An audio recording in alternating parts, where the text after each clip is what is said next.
Hi, I'm Ben. I'm one of the councillors here in Hackney Central, and this is my short video to tell you why I am backing Phil Glanville to be our next Mayor of Hackney.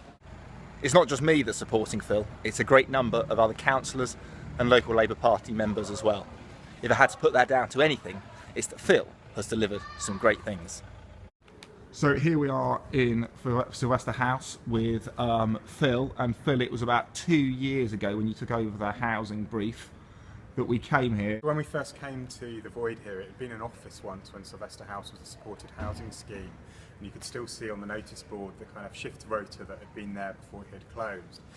What residents had told Ben, and then Ben came to find me as cabinet member for housing, was that residents wanted to see the space opened up, and as you see here now, we have a wonderful garden room which the residents can use to work on the shared parts of the estate and also have little meetings. But what was even more important and exciting was that we've created a 2-bedroom flat out of that disused office, which has now been let to somebody that had been living in temporary accommodation. The thing is about Phil, it's not just about housing. He understands all the briefs across the council, and I've got confidence that he will continue the great improvement that we have seen to our schools. Phil is hard-working, conscientious, and loves Hackney. Jules chose him to be his deputy mayor. Here we are at the Pembury Community Centre in my ward in Hackney Central, where you're going to be coming to vote.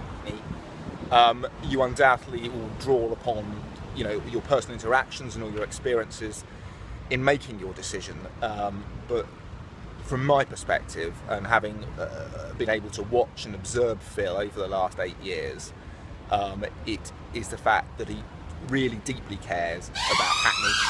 It's the fact that he listens and is incredibly accessible, and that I've seen him time and time again when he's brought papers to Labour Group, when he's trying to get a policy through, he really gets to grips with the detail, he thinks it through, and then he delivers. So I hope you give him some thought next Thursday.